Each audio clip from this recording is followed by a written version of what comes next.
Well, it's the Ruben J Show. We're back with another great episode, and I'm back with Loree Bischoff. And Loree, full disclosure to anyone who's listening, Loree is a personal friend and a life coach. So I do want to just be full disclosure.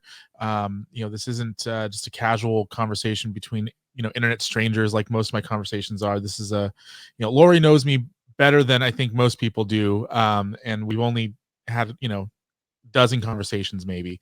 Um, but this conversation is probably about like 2 years in the making, since I've discovered that Loree has a spiritual side to her. I also have a very spiritual side to myself, and we had gone back and forth for a little bit about talking about maybe doing like a coaching session about it, and I was like, you know what, let's just do it on the podcast. Let's just throw it out there for the world to see. And so, Loree Bischoff, welcome to the Ruben J Show, a spiritual edition. Thank you. I'm excited about this. I have not done anything that's been this like as a guest on somebody else's show talking about just dedicated to spiritual conversation. So I think this is going to be very interesting and very cool, Ruben. So thank you. Yeah, absolutely. And thanks for trusting me to try to have this conversation because I was telling Loree off the air here a minute ago. Like, I woke up this morning and I'm excited to have this conversation, and then a minute of fear went over. I'm like, I don't know what angle, I don't know how to actually have this conversation. So people who are listening to this are going to have an insight to our coaching sessions a little bit as well as we work through some of these things. And so I want to start out and just lay out kind of all my cards on the table here, Okay. and give you a brief kind of background of my spiritual life. And I was raised in a Catholic home, and grew up doing the rosaries and the Catholic prayers and all that jazz. And I grew up going to catechism, and I'd be the person in the back of the room asking the question why. Why do we do this? Why do we do that? Why does it make sense for us to go and confess our sin to a man? Why do we have to say all these prayers as punishment, is the way I saw it. And obviously, Catholics don't believe it's a punishment. It's just, a whole different deal. And eventually discovered that there's other churches you can go to. And I went to a youth night and thought that a youth laser tag night was what Christians did during the there's free pizza, there's free laser tag, and they spent like 5 minutes in the beginning praying and talking about Jesus a little bit. I'm like, I can do this. This is fun. And then I went back the next week and realized that no, there's actually a whole Bible study in there. There's more to it. Okay. And then a couple years later, I found Jesus Christ and accepted him as my Lord and Savior, and have been on this journey that led to some great spiritual growth. My mom passed away in 2017, and I was at peace with that for a long time. And then about 7 months later, I woke up one morning and I said, you know what, F this, F God. I had a very real moment with God, and I said, F you, like, you took my mom from me, even though I knew it was the best thing, for her, Yeah. and where she was at. Ironically, I had in the moments that she was passing, I prayed that the Lord would take her quickly and, make her pain go away. And, I did the most Catholic thing I ever did was I prayed to, because my mom was a diehard devout Catholic till the day she died. And so I told my mom, I said, hey, listen, because I truly believe that your passing is going to be the full healing of you as a person. For years, she had been promising the Virgen de Guadalupe to go and if she was healed, would go to the big church in Mexico City, and what they call Amanda, which is basically kind of like a tribute, I guess is the best way to explain it. I promised to do that on her behalf once she passed away. Did that, and then 7 months later, I'm having this wrestling match with God.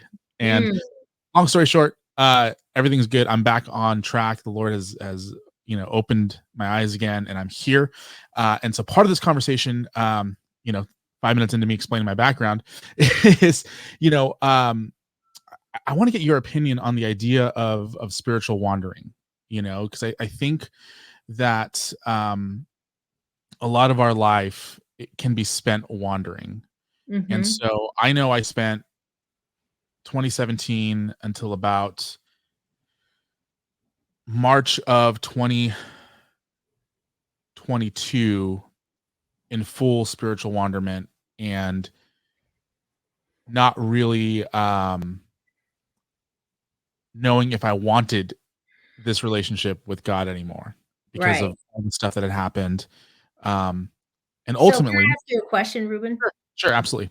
So you were going along this path, you had your beliefs, and then, you experienced the passing of your mother, and then uh, after that, a period of time, you all of a sudden you are now angry and you have this falling out, you could say, Yes. with Yeah. with God. So, I mean, do you can I ask, like, did was there a series of events or a phase or something that happened that all of a sudden caused you to be so, I'm done with this, or so angry, if I Yeah. may ask?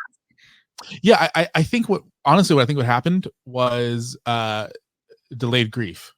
Um, I think, full disclosure, the day my mom passed away on a Tuesday and I was back to work Thursday morning, you Oh, know. So I didn't give myself the time to process.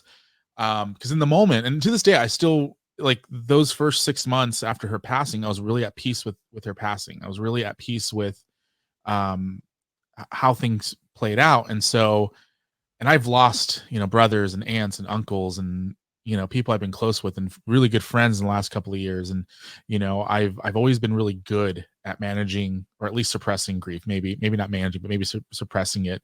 And so I mhm, think what happened was 6 months in, all of a sudden I found myself um being very much triggered to anger by a lot of things. I'd find myself cussing people out on the freeway. I'd, find myself, wanting to throw my computer, but not doing that because it's a $3,000 computer, right. and so I think it was delayed grief is really what it was. Yeah, yeah, you're probably right. If you've had, as you said, experience the passing of many other close people, and then that was like the culmination, probably your dear mother, Yeah. and if you hadn't really done a whole lot of the grieving process and giving your time to feel those feelings, they don't really go away. They just sort of hunker down and wait for their, for the Mhm. moment that they get to go, here we are. And then they show up maybe a little bit differently, because now they're kind of angry that they've been suppressed and stuffed down in a closet somewhere for all of these years, or, whatever. So it comes out. I have found that in my work that frequently, it's almost easier for a lot of people, and I think more so with men, to transpose their emotional pain, their sadness, into anger instead. It's kind of like anger is a emotion that is more familiar, and yeah, you could deal with that better because it's less vulnerable feeling Mm. than sadness. You know what I mean? But at some point, it erupts in some way, shape, or form, and there you have it. So interesting that, for you it came so many years later, but it came. Yeah. Yeah. Well, and so the problem that I had is I don't think I ever fully, even with, you know, dealing with it in the moment, I don't think I ever truly processed it. And so Mhm. it continued throughout the years to come out. And, you know, in late 21, had a big falling out with some friends that I think I told you about privately, and I'm not going to air that laundry here. But it's on another episode of a different podcast. You can find it.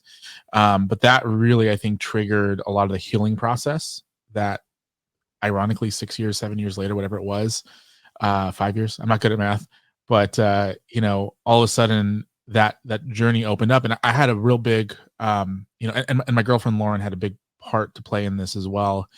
Because she made it clear that she wants, a Christian family. She wants to have a family that believes, and worships a God that is merciful and all this stuff. And when we started dating, I wasn't completely there. I was open to it, but I wasn't there. And then I had the falling out with some friends that pushed me further away from that then ultimately brought me back to it. But the idea of wandering, I feel like it's a biblical thing. There's a couple stories of people wandering in the desert. Jesus did it. Moses led a whole group of people wandering through the desert to find the promised land. I believe Paul also wandered for a while. And so I don't think wandering is a bad thing. Yeah. But what's your take on spiritual wanderment? Because I'm curious to hear it from somebody who is maybe a little bit more developed in this world than I am. Well, I don't know that I'm more developed, but since we come from different backgrounds, maybe just a different perspective to explore. I think I love that phrase too, spiritual wandering. I think that's really cool, and I think that when you find yourself in that place of feeling like you're sort of roaming around, looking for an anchor or something to land on that's a solid foundation.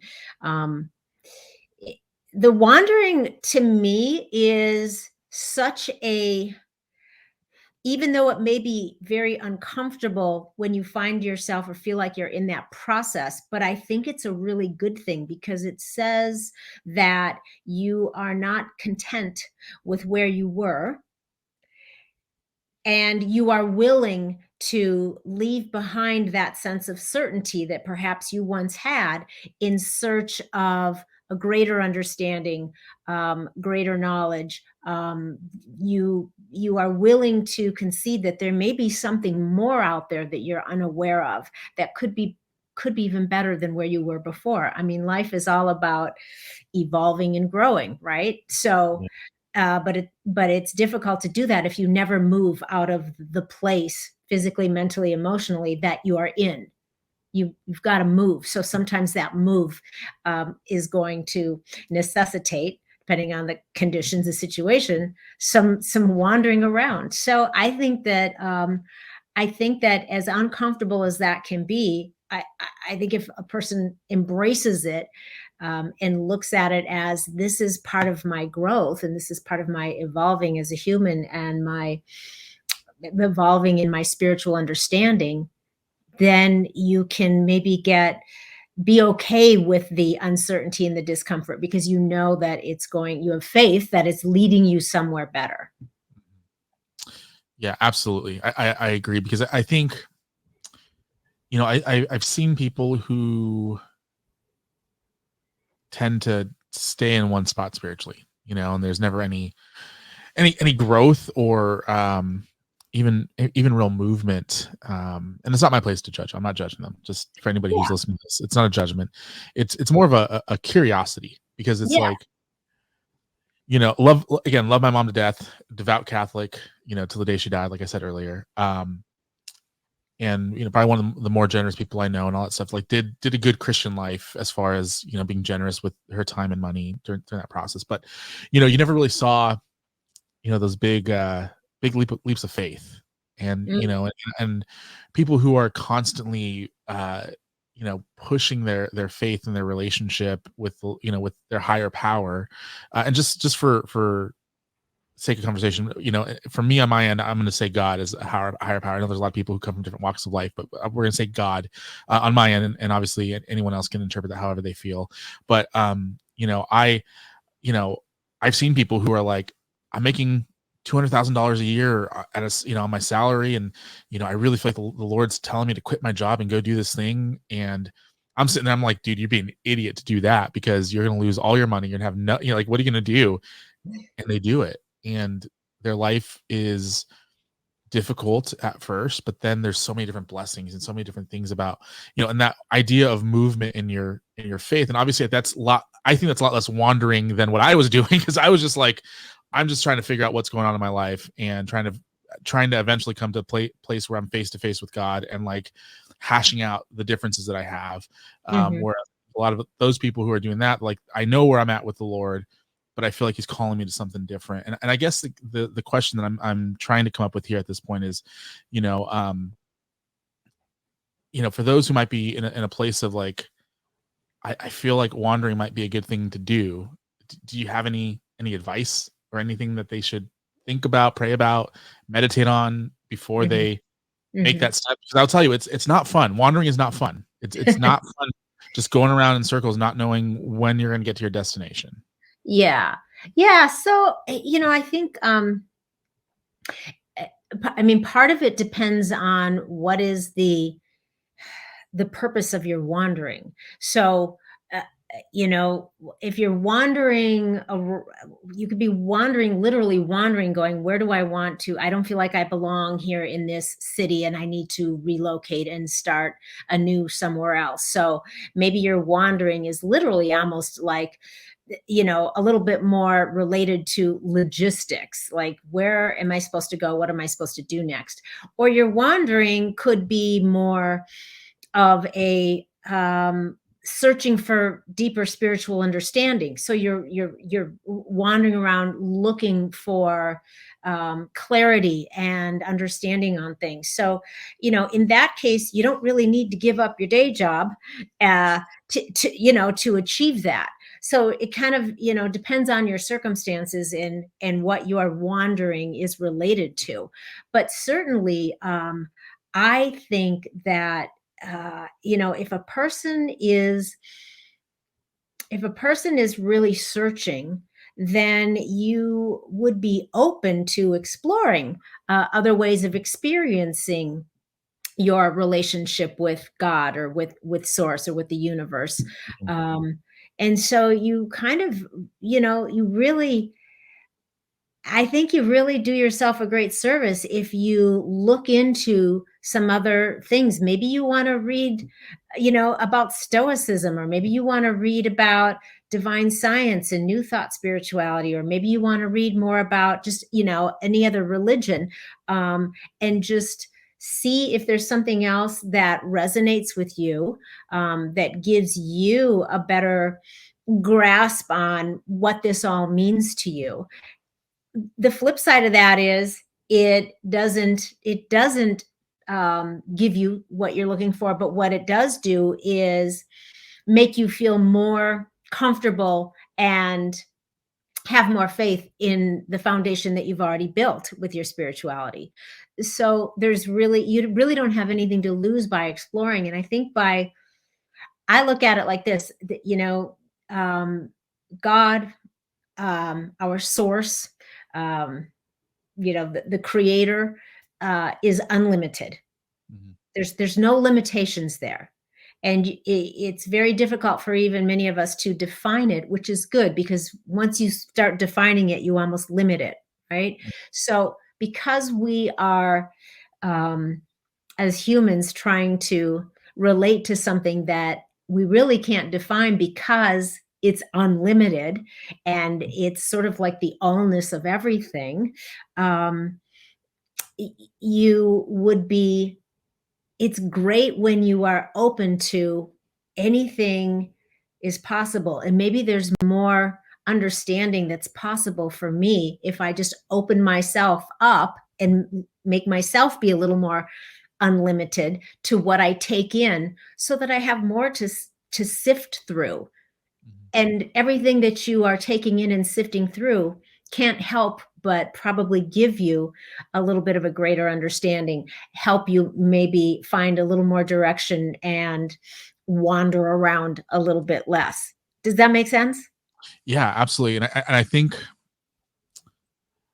a lot of people don't like to stretch their knowledge or test their beliefs.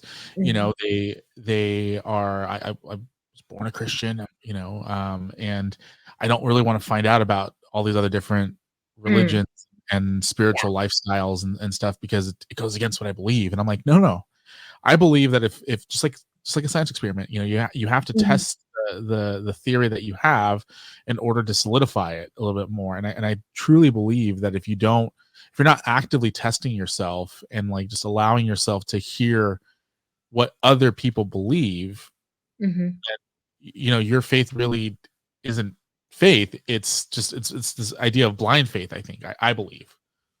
Yeah, you know, I think if you are really, really sound, solid, comfortable, and you just really your faith, your belief, your whatever your religion or spiritual relationship is, when you feel so good about that and it works for you, then you wouldn't have any fear Mhm. around hearing someone else's understanding or hearing about another way to, look at things or another perspective. You wouldn't have any fear around that if you felt very so confident in your own beliefs. That's how Yeah. I look at it. I feel like if you can't even listen, just respectfully listen, um, then there must be some fear around that, and that makes me wonder, about the strength of your conviction if you have fear around even hearing what another viewpoint could be. Yeah, and it's funny how we see that in more than just the spiritual world because you know we live in America, Yeah. very divided country right now, and you see people on all walks of life who are afraid to have conversations with people who look and think differently because I don't Mhm. think people are truly foundational in their political beliefs, and that's a whole different conversation for a different podcast.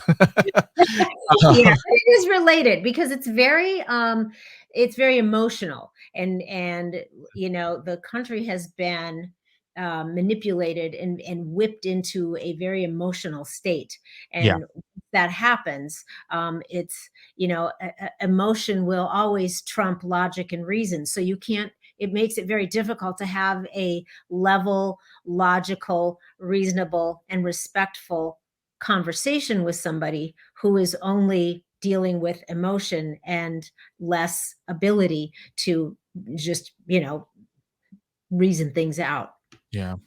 Well, so to tie this into spirituality and religion a little bit more, I listened to a political commentator who happens to be very much Jewish, and he talks about how America has replaced religion with politics, and Mhm, politics has become kind of the American religion, and so the reason why I bring that up is because I think that there's importance to finding mhm, God, and to mhm, finding some sort of deity that you believe and worship that brings you purpose and that brings you morality and that brings you guidance, really. mhm, Because I think people who don't have some sort of again, I'm going to say God. If they don't have God in their life, it's mhm, really interesting to see how they just go day to day. Because I'm like,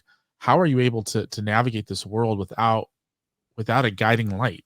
You know. mhm, So, mhm, so my question for you is for people who might be listening to this right now, who maybe have been on a spiritual wandering or are about to begin wandering, and are looking for answers, how important is it to find God? Because I think, you know, personally and even professionally and some of my day job stuff that I do, I think God is just is a deliverer and is going to free up so many will heal a lot of people from a lot of their mhm. anguish. So how important is it to find God?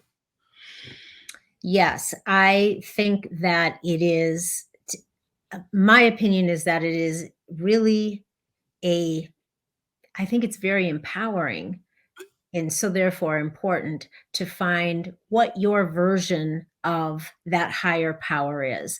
Mhm. And we can call it by 100 different names. You can say God, or you can say the creative force or the creator. You can say the universe, which is pretty trendy the last 20 years. uh you can you can say Jehovah. You can say the Lord, the first cause.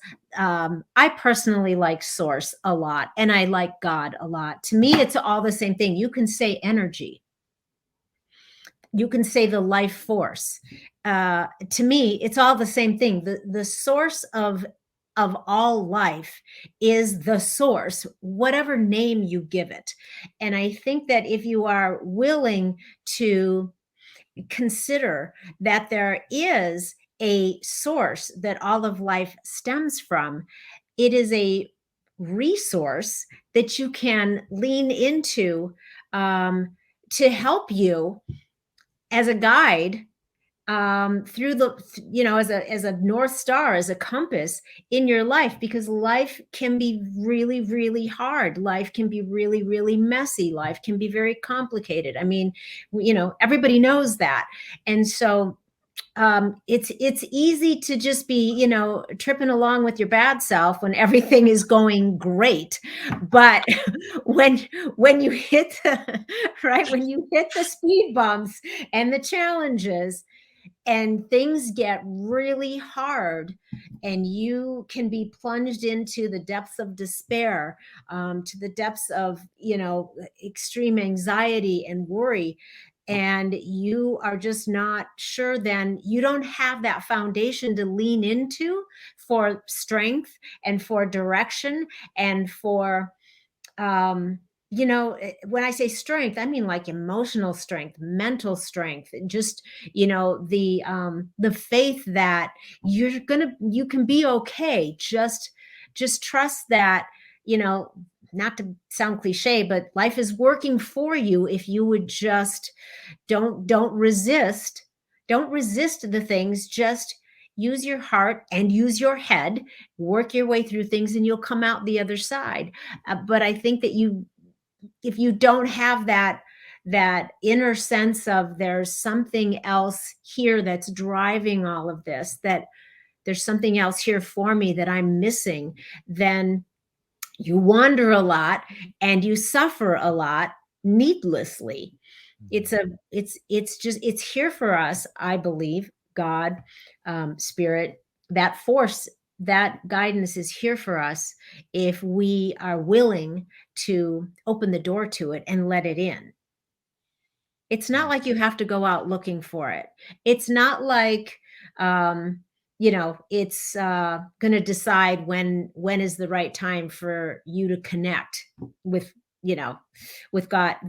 God, that source of all, is just always there waiting for you to come in, open the door and come in Yeah. anytime you want, and you will be well received, and there will be help and guidance for you, but you must be willing to be open to it, and you must be willing to be teachable. You must be willing to be guided. Yeah. Yeah, I love that. And it's funny that you mention the door scenario, of just open the door. Revelation 3:20, behold, I stand at the door and I knock. If anyone hears my voice and opens the door, I will come in and eat with him and he with me. You know, it's an interesting and I know that's prophetic and it's talking about some other things too, but there's a real Mhm. direct connection with, the way that I described my wandering was that, I'm out doing my thing. I'm doing whatever I want, and my phone rings, and it says God's calling, Mhm. and I just send him straight to voicemail, and the good thing about the God that we worship, is that he's relentless when it comes to coming to us. He doesn't wait for us to come back to him. It's kind of like he's following us in a sense, or waiting for us to realize, oh, I need to go back home. And then as you start making that turn to come back home, it's like, boom, he's already there and he's going to guide you the rest of the way. You're not on your own. And I think that to me was the biggest, just kind of shift Mhm. in my mindset when it came to the wandering that I was having. Yeah. And, um, you know, and the funny thing for me is part of the reason why I believe that there was such a big shift was because all of a sudden in 2020 we're being told that we can't go to church, and in 2021 we're being told, oh, you can go to church but you can't do certain things, and when people start telling me, hey, yeah, go ahead and go do all this other stuff that you're doing, but the one thing you can't do is this one thing Mhm. that's good for you spiritually and mentally and is going to help center your life. There might be something to that the power at B in our day-to-day political life is telling you not to go and worship because it's Right. dangerous. It's dangerous for them. Exactly. Hmm. Yeah, there's danger there, but not the way that they want you to think. The Yeah. danger is for them. And that's, it's been like that since the beginning of time. Well, maybe not the beginning of time, but the beginning of, biblical days, shall we say, The where, fall. we can't have people, following a power that we can't control. So there's always, been humans that want to, run everybody's lives. So um, it seems like in our country, unfortunately, there seems to be a bit of devolving in that sense because that's not what our country was built on. Those aren't the values. That's not part of our constitution, and it seems like there's been a lot of effort to sort of chip away at that, Oh yeah. and and again, like you said, it's probably a conversation for another podcast. But yeah, we never want to give up our our freedom and our independence to be able to have the relationship that we feel is right for us with our higher power, with God, with our source. And when those rights start to be infringed upon, that's a red flag. Um, so just to put a pin in that. And I think too, when back to something you said a moment ago that made me think of an example that I like to use um, with a lot of my clients when they find themselves in that sort of wandering or that real emotional mental phase of discomfort in their life for whatever reason. um, if they are somebody that is got some sort of a spiritual relationship or belief, then we can talk about it. And the thing is, when you find yourself in such a state of discomfort, it often is because you've sort of lost your connection. You've sort of gotten away from your spiritual beliefs. Maybe you have some rituals, or maybe you pray or meditate, or you just that's where your faith is, and for whatever reason you've sort of disengaged, or you've gotten away from it, you've disconnected a little bit. And when we are disconnected with that aspect of ourselves that is really the aspect that gives us life, we get uncomfortable. We get things aren't going well, or things are just hard, or we just have this real thing that sometimes we can't even put our finger on, or we attribute it to other things. But if you realize that, if you just bring yourself back to that center, bring yourself back to your foundation, it's kind of like when when when a fish is out of water, what are they doing? They are suffering. They're struggling. They're flopping around on the beach or in the bottom of your boat. And they don't realize that their discomfort is because they've been disconnected from their source, which is the water. Back in the water, back in connection with my source, the thing that gives me life, and everything is fine again. Everything works out okay. Yeah. And so for us, the metaphor, the water is God, or, spirit. And when we're flopping around on the beach in this extreme discomfort, like, our version of I can't breathe, I'm upset, I'm anxious, I have issues, whatever it is, frequently, if we just reconnect, get back in the water, reconnect with your source again, and you will find the strength and the guidance to work your way through your challenge. Yeah. I like that visual of a fish, you know. Yeah. Yeah. And I think, even just as powerful of a visual is thinking about, you know, the thought that comes to my head is swimming, in a pool, and then kind of getting lost in the pool, and then realizing, oh, I need air. And Yep. the visual being that, like, we live in this world it's a dense world. There's a lot going on.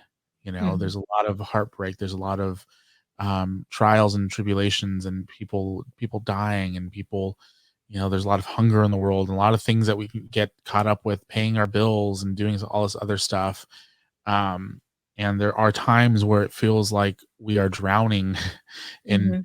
bad news, and we're drowning in financial problems, and we're drowning in uncertainty of XYZ work related thing, and then Sunday morning rolls around, and you're just kind of given that brief moment of like, this is, Yeah. again, like you said, my source, what gives me life, that air that we Mhm. breathe, Mhm. and I think that's my encouragement for people who might be like kind of feeling like they're drowning right now, is Mhm. connecting to some sort of, again, I think the important thing, for me, was connecting back to God, and being able to, you know during that season as well, I was very much having those anxiety attacks and those, professional doubts and all these other things that you helped me work through a lot of that as well, early last year. And I still have some of that stuff that pops up, like, obviously, like, what's my long-term future going to look like? What am I going to be doing in 10 years? Do I really want hamburgers for dinner tonight? you know, like, but I know that it's a temporary thing. And I know that, if I continue to, just, continuously connect to a source, and Mhm. allow the, like, Philippians 4:13, or not 4:13, but Philippians chapter 4, I think, talks about, being anxious about nothing, and give your request unto God. And that's a staple verse in my life, is just constantly remembering that I'm not in control. End of the day, I'm not in control. Yeah, I think that, there's a comfort. I mean, there's another word, the comforter. There's a comfort in leaning into whether it's God or whether Jesus is your guy, the master teacher. To lean into that, and to have it really does take faith. But we're very small. We're really, really small, but we have the strength and the power that we have been endowed with. We were created in the image, and that doesn't mean, God, it looks like a person. That means that we are endowed with all of the potentialities, all of the same potentialities as the master teacher. We can do way more than we are aware that we can do. And if we don't get too um, discouraged and hung up in the obstacles and the challenges, then we will realize more and more of our potential. And when we think about, that phrase, this too shall pass, if you embrace whatever the issue is that you are struggling with as it comes to pass, meaning it has come to you because you are supposed to pass through it. Mhm. And it will pass. Everything passes. Nothing stays forever. Nothing. Everything evolves and everything changes. You will not be in the same situation forever. It comes to pass so that you can go through it and use it to reach more of your potential, to become stronger, wiser, better, more knowledgeable, more capable of helping others. Yeah, I agree. I Yeah. agree. I agree. There's not much more I have, to say on this, because I think you just summed it up very, very strongly. Hmm. Well, this has been delightful. I could just talk about this stuff for hours. So, thank you for having me and bringing up this subject. This was delightful, Ruben. Yeah, and I hope people who are tuning in right now, first of all, if you made it to the end of the show, thank you, because I know that spirituality is probably not always the most comfortable thing to listen to people talk about, in the moment. But yeah, I think, if Mm. hopefully you are encouraged to solidify your beliefs, encouraged to challenge your beliefs, and encouraged Mhm. to, a little wandering isn't bad. Yeah, wandering means exploring, right? Yeah. And exploring is good. You never know what new thing you might discover. Oh yeah. I mean, imagine, the restaurant that you go to every week and just getting the same old thing every week. And all of a sudden, you're like, you know what? I really want to try this other menu item. And then realizing, oh my gosh, this menu item is really good. Or realizing, oh, that was terrible. I really like the fact that I really like the burger I get here every single Right. week. I love my usual. And yeah, that's okay. But how do you know if you don't try it, if you're not curious, if you don't explore? Exactly. Exactly. Loree Mhm. Bischoff, thank you so much. If people are interested in working with you or even exploring some of this, some of the things that we talked about, how can they reach you? Thank you. Yes, they can. The best place is just to go to my website, which is loreebischoff.com. And you can contact me through there. My services, what I offer, are on there. And yeah, I love working. I love working with people on there. I'm a holistic health coach, so we work on every, your emotional well-being, your physical well-being, your spiritual well-being, whatever. It all kind of ties together. So go to my website and you can easily find me there, and all my social media and books and whatnot. Great. And make sure to like this video, like this podcast, subscribe to the YouTube channel and the podcast feeds, wherever you get podcast. Leave us a 5-star review, all that fun stuff. And in the comments, if you feel comfortable talking about it, let us know what you believe. Because I would love to hear what some of the people that follow, this brand, this podcast, what they believe. And with that, I'm going to go ahead and end this recording, and I'll talk to you guys next week. Loree, stick around though. All right. Thank you.